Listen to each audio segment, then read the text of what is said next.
I wasn't having as much fun playing the game. I didn't pursue college baseball to make money.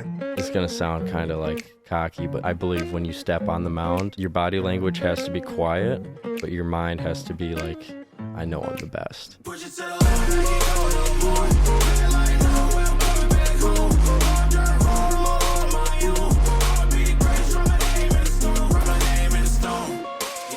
Welcome to the Athletes in Sports podcast. We got two special guests today, Gopher baseball players Charlie Sutherland and Kyle Remmington. So today we're going to get into a little bit about their story, some mental tips that they might have, and after this we've got a big fundraising event for the Gopher baseball team out here at CHS Field. So boys, thanks for coming on today. That's right. Thanks for having us. Yep, Appreciate thank it. you. Awesome. So we've got Kyle, you're from Michigan. Charlie, you're from Duluth. Up in Duluth. How has it been, being at the University of Minnesota? It's still cold in Duluth, cold in Michigan. But you're both sophomores. How has, your first year and a half here been at the University of Minnesota? It's been amazing for me. Growing up in Duluth, there's not a whole lot of infrastructure as far as the indoor baseball facilities go. So I was really limited to more of like a 1 or 2 season thing, especially in Minnesota. So it's been super nice to have how convenient all the facilities are at the U, and meeting some great guys, settling in, and now I've felt this year I've been able to kind of get into my comfort zone a little bit. So it's nice. Yeah. And how about you, Kyle? Yeah, it's cold in Michigan, but it's definitely a lot colder up here. I would say this is my first time experiencing a long period of time away from home. So that has been something that I've grown into actually liking. I love my family, but it's a new experience to be kind of on your own for the first time and feel like a true adult. And everyone has been amazing up here. I love the campus and the connections that I made through this opportunity. So it's been great so far. So if you guys could play any other D1 sport on campus other than baseball, what would you guys pick? Hockey. Hockey? Hockey. Did you guys both play hockey growing up? I did, yeah. I was a huge Miracle on Ice fan growing up. Yeah, Jimmy Craig. Yeah. I was a goalie. I can't even skate, But it's awesome. I've been to a few games and it's really cool. Nice. Yeah. So what sports did you play growing up? I played soccer, I ran some cross country, and then I did swim for about a year. Okay. So yeah. And was baseball always like your passion, or did it take a while to figure out what you were like most in love with on the sports side? It was baseball. Yeah. So straight away. My mom has this picture of me playing t-ball, and I have the most serious look on my face. And my mom tells me that when she took that photo, I kind of yelled at her and I said, "Don't bother me. I'm working." So how old would you have been then? 5. Yeah. Yeah. Yeah. So was your mom an inspiration for you to play baseball? Was your dad? Do you have siblings? What kind of led you down that baseball path? I would say it came from my whole family. My Aunt Pam, she lives in a neighborhood that's right behind a local, like, legendary baseball field. It's called Valley Field, and it was really big in like the 70s and the 90s. And my whole family just kind of wrapped their arms around me and was like, baseball is awesome, like, learn this. And it's definitely been awesome. So Dad really enforced baseball in a positive way for me growing up. So I would say family. How about you, Charlie? What did you play growing up? At different points, I've probably played just about any sport there is, but baseball's the one that stuck through the whole way. I would never like going to hockey practice, because back then it was all like outdoor skating, especially up in Duluth. I got bad circulation in my feet, so I was always complaining about frozen toes and everything.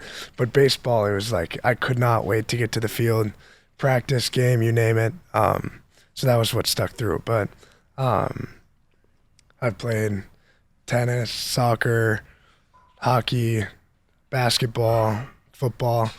Football, actually, my sophomore and senior year of high school only.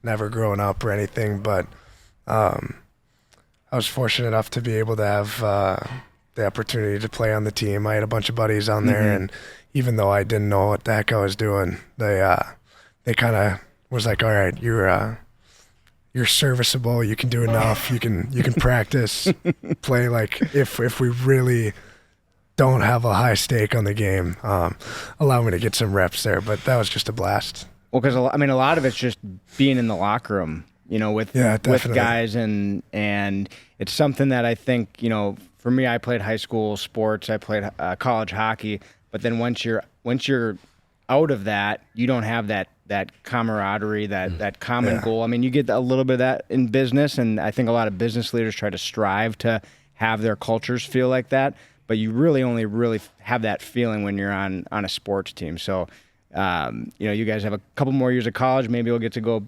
pro at some point, but when that day is over, it's really tough to get that locker room feel back. That's one of the main things I remember from sports growing up. Like those 2 years of football, I don't remember what I did on the field. Well, it wasn't a lot of time, but I don't remember any of that. It was more just like being able to connect with some friends. Mm-hmm. Baseball's the same way. Like some of my strongest memories, even from being here so far, are in the locker room, off the field with the guys. Those relationships that you build in sports are really unique, and it's something that I'm very grateful to have. Mm-hmm.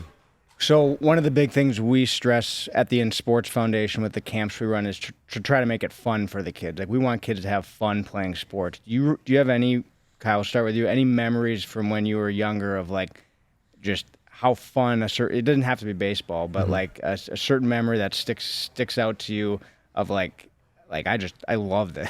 Yeah. I would say growing up, doing travel ball, going to these tournaments, there's a lot of downtime. You might have a 9 a.m. game, the way it's structured, and then like a 3 p.m. game. And that time in between, you kind of have to hang out, maybe put up some tents to get out of the sun. And, being around the guys, just goofing off, maybe someone brings like cornhole to play. Yep. That's where I was like, I'm doing the right thing, meeting the right people through this, and awesome. We would always get at hockey tournaments our mini sticks, our knee hockey sticks would be because the hallways were just filled with kids playing knee hockey. But how about you, Charlie? How about what's a fun memory you have from growing up playing sports?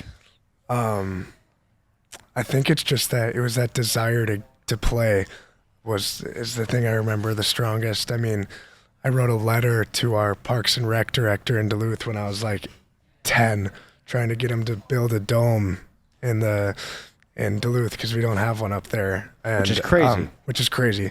But I think they're working on some facilities, bringing some stuff up there, which it'll be really good. But I wrote a letter to them. Like my dad would throw me these weighted balls in the basement in the winter. It was crazy. I have a video of it somewhere, but he would put on my old hockey goalie mask, and I'd be like, we got this 7-foot ceiling, unfinished basement, him tossing some weighted balls and me swinging. I'm like 11, 12 years old, definitely too big for him to be standing there, but he was always supportive of me just and realized how much I wanted to play. And I think that internal motivation and just love of the game is what stuck.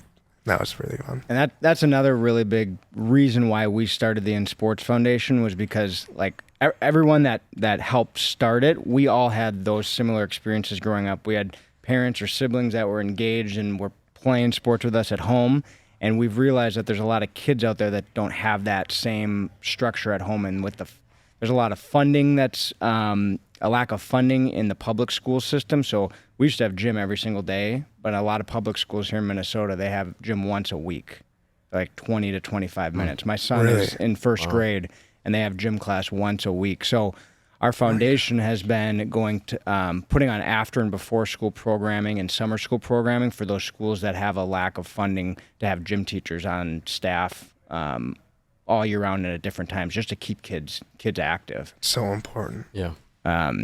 So let's touch on a little bit of the mental side of sports, because there's always a point in your sports career, you might be the best player on your team, but then at some point you're not always going to be the best player, and that can be tough mentally to kind of get through. Or maybe you were the opposite. You weren't the best at one point and you worked your way to get to kind of that next level. But at some point, you're going to go through some mental tough times, whether it's at the macro level or the micro level on a day-to-day basis. Do you guys have any tips or tricks or an example of a kind of a mental toughness story of how you got through something that was kind of tough in your sports career? Kyle, we can start with you. So I would say something that recently has come up for a tough time within my sports career is this November I had surgery. A preventative surgery. I had a hernia, and then I got really sick like a few weeks after having that surgery. So for about 2 months, I was unable to do what I really wanted to do. And, it was hard at first because that was my first experience with, anything physically that would keep me away from playing. And I remember like calling my parents and I'm like, even though it's only like 2 months, right? You look at guys who go through Tommy John and that's like 9 to 12 months. I was pretty shaken up just about 2 months. And, what I kind of really sat down and tried to focus on is it's not permanent, right? This time period that I'm going through will end. And now I'm in that time and it has ended. But I think for young athletes who are going through adversity, something to keep in mind is that it's not always going to be that way, right? Maybe you're not the best on the team at that time, but if you continue to keep working, like maybe you already have been, more likely than not, the results will show, and you probably will become the best. Right. It's that playing time mentality and either you don't have it at the beginning and you work your way out of it and then you start getting that playing time, or you had it and you taper off and you stop getting it. But either way, there's that mental toughness of just getting through that period. And injuries are a great example of that because some of the examples I've seen is like you kind of feel like you're not a part of the team because you're not involved in the practices and the meetings and all the kind of the daily things that you're normally. So you're even distancing yourself a little bit socially until you're back, kind of full action. But it wasn't during the season, right? It was no, and I'm very thankful to have the people around me in the locker room where I didn't have that same feeling of away from the team. There's some great people in there that really kind of picked me up when I was a little bit down. Yeah. So I'm thankful for that. Yeah. How about you, Charlie? Any mental? Yeah, Kyle talked mostly about like the physical adversity and the mental strain that comes with that. I'll touch on a little bit of I've had my fair share of physical adversity, but I'll talk about some mental adversity that I went through this fall. So we have our fall season, fall scrimmages and everything, and I don't know if it's probably a combination of factors, probably me expecting too much of myself, trying to do too much, but I got to a point where it was more of a job. Like I felt like going to the field, like I wasn't having as much fun playing the game. I was really just kind of in a bad spot, and I was affecting my performance, and then that would spiral. So like it just kind of compounded on itself. Like wasn't having fun, wasn't doing well, having even less fun. And I met with the coaching staff. Coach Ty was a much needed time for him to he called me into the office. I had a meeting with the coaching staff, and the main two takeaways I had from that meeting that they stressed the importance of is two things. One, being present and staying where your feet are. And two, finding a way to have fun playing the game. Yep. So those are the two things that they stressed most importantly. They didn't talk about mechanical changes, physical changes, even stuff that might have needed to happen at that time. It was more about that being present, living in the moment and having fun. And it was night and day, that first and second half of the fall, as far as like my energy, my attitude going to the field, and then that had a huge effect on my performance. And so then you get the other kind of compounding where it's you're building yourself back up, but it all stemmed from having fun. That's awesome to hear. And that's one of our core values for the foundation. So it's good that, even a college player is thinking about that, and how like some youth players aren't even feeling it. They might feel like it's just a job, or my parents are making me do this. Like, it's got to be fun.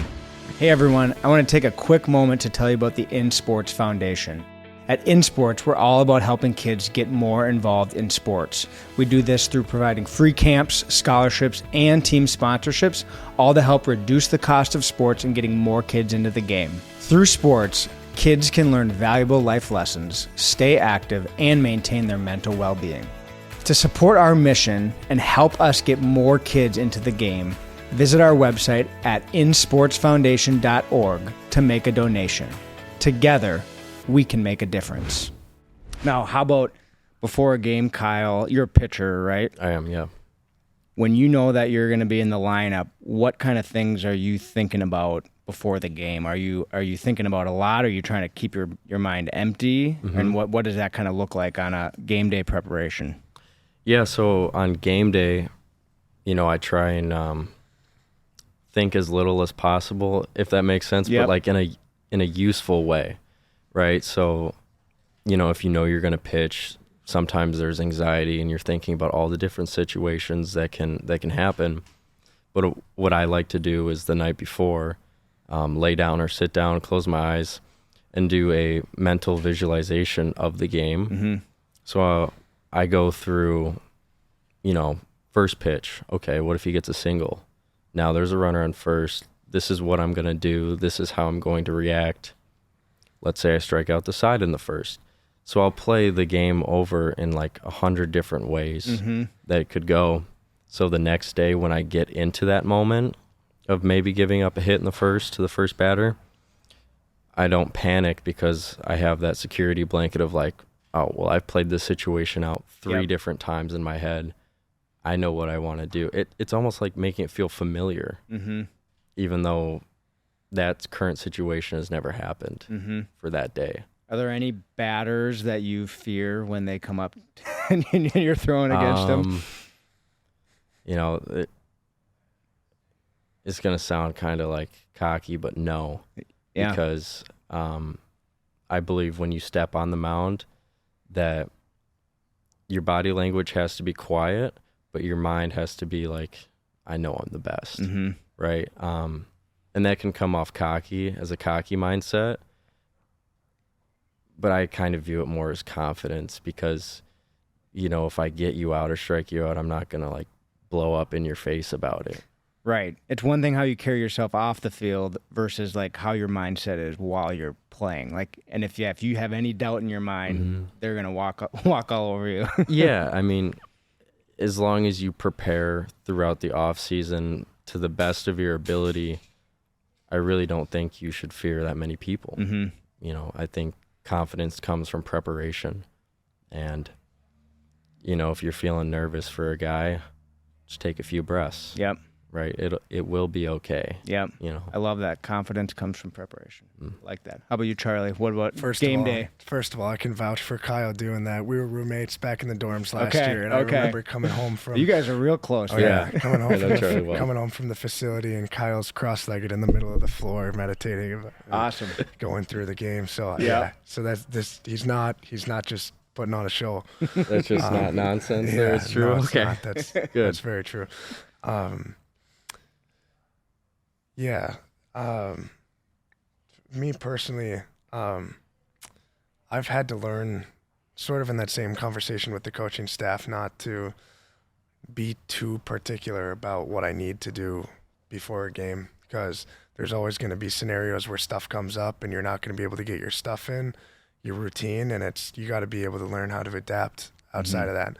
That being said, I do have like a pregame, like the night before a game, every night before I go to bed, I do some breathing exercises. In the morning, I'll do breathing exercises and that kind of, and a meditation practice, and that kind Do of you have like centers myself. something like a guided I do have an app. Okay. I use an app called Waking Up, Okay. and it's less of a sports psychology and more of like just a life ever-present awareness,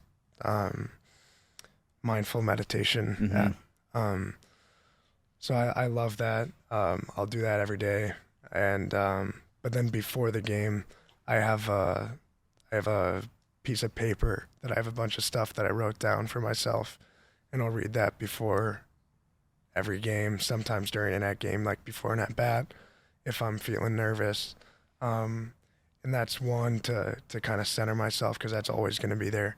I can always have it to read. And it's different more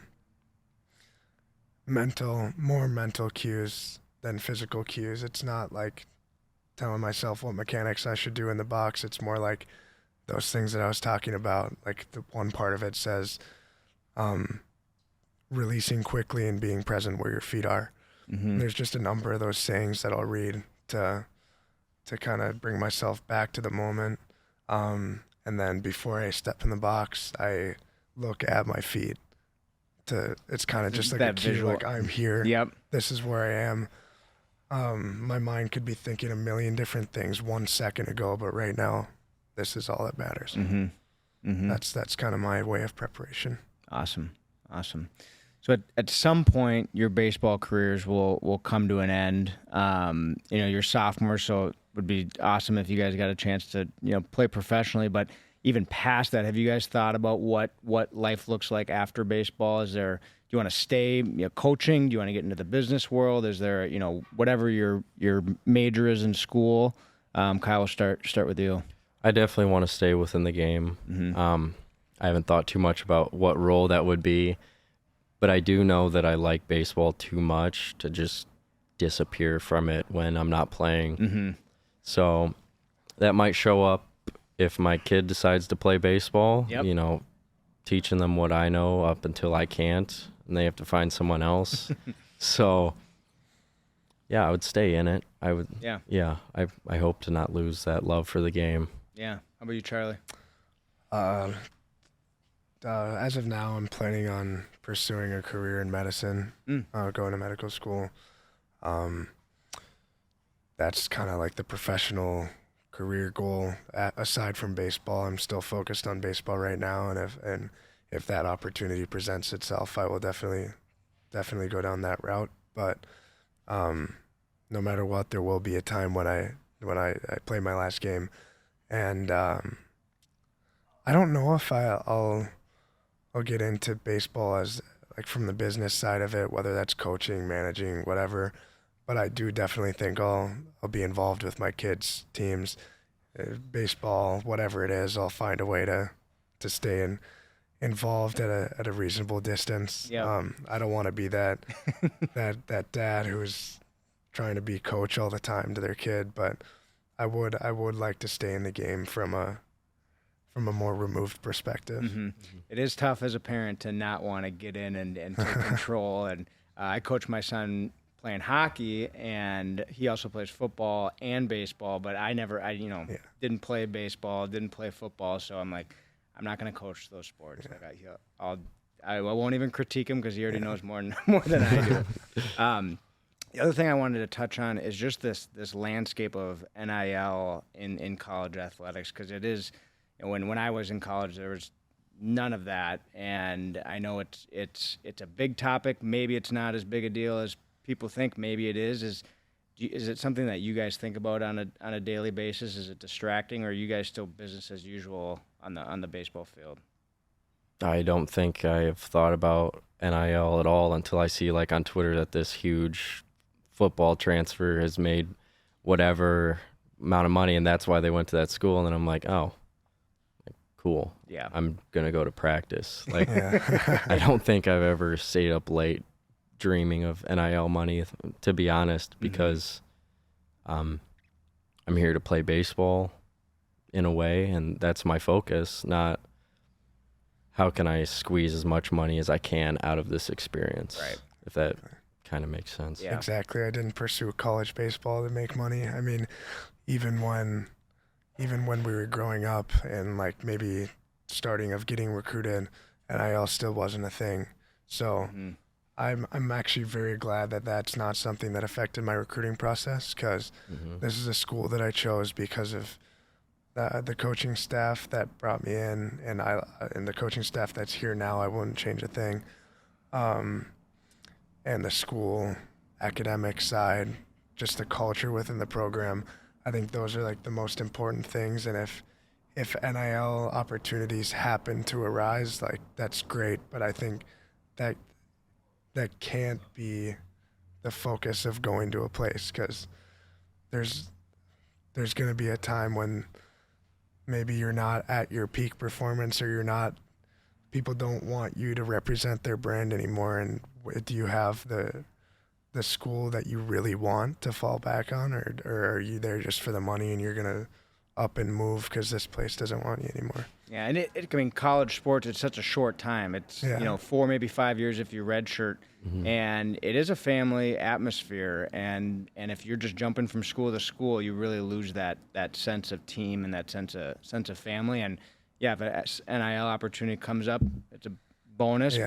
But I like where you guys' heads at. It's not the reason why you pick somewhere. Yeah. If you guys had to give Coach McDevitt one critique, what would you guys say? Oh boy, be careful. Oh man. I'm Wanna just go kidding. first? You don't have to answer that. Tyson right behind him. I plead the fifth. Yeah. That was a test. Maybe get a new non-wooden hockey stick. We could that could be a good Christmas gift for your coach. Maybe next year is a new Bauer. Yeah. Well, sticks are like $400 now. I don't think you would want that. No, he wouldn't. Did you find something beneficial from this Athletes in Sports podcast? Please share this episode with a fellow athlete, coach, or someone who loves sports to help them reach their next level and help kids get in the game. Okay, I do have a couple rapid fire questions for you guys. Best baseball movie of all time. Kyle, you first. Oh no. Probably Major League. Major League. Yeah. Oh, that's a good one. God, I really enjoy Major League, but I gotta go Sandlot for Sandlot. Sandlot. Oh, There I it like is. that one. There it is. All right, Yeah. Charlie, go-to walk-up song. I got Tom Sawyer by Rush.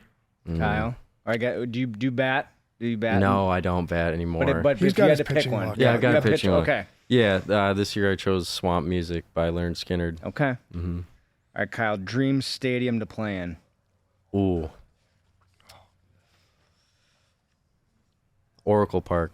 Oracle Park. Yeah. Where's that? I don't even know where that is. I believe that's a Giants. Giants. Giants Yeah. Stadium. Okay. Good. I got my dream park right. Charlie, Camden Yards. Camden Yards. Awesome. Okay, pre-game ritual or superstition. Charlie. I said I got that letter thing that I read, but other than that, Anything good, like a food you eat or something goofy? come back to me. I gotta think. I don't eat think so. spaghetti the night Spaghetti, before. that's your- spaghetti and bread. Yeah. Yeah, I don't think I do. I just kind of do what feels right. Like sometimes I don't know. This is gonna sound really weird, but I have like my t-shirts hanging up in my room, and sometimes like if it's game day or whatever, I'll like reach for a t-shirt and I'm like, no, that one doesn't feel right today. You could So I'll grab pick a another different one. Yeah. So that, I guess that would be something. Yeah. Yeah. Got to make sure that t-shirt's feeling right. Yeah. All right, Kyle, last one. Favorite baseball player growing up? Tim Lincecum, Tim Oh, the Lincecum. freak. the freak. Joe Mauer. Joe Mauer, Minnesota. Yes, sir.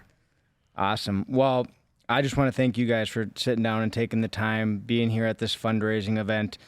Ty, your coach, and I are working on a really awesome partnership where we can get more of your team involved in some of the programming that we do to make an impact for youth that might not have that impact, that person to look up to at home, whether it be for baseball or soccer or basketball. There's a lot of kids out there that need that positive influence in their life, especially a positive male influence. So I'm really looking forward to what's to come with our partnership, and looking forward to having a good night here tonight. I Yeah. would love that. Yeah, thank you for having us on, and thank you for doing what you do. That's really important. Yeah. Awesome. Thank you so much. Thank you, guys. Push it to the left, can't go no more. Looking like no, I'm coming back home. I'm driving home on you. I'ma be great, write my name in the stone, write my name in the stone. Thank you you so much for tuning in to the Athletes in Sports podcast. If you enjoyed this episode and want to hear more from inspiring athletes, we encourage you to subscribe to our podcast and follow us on all of our social media channels.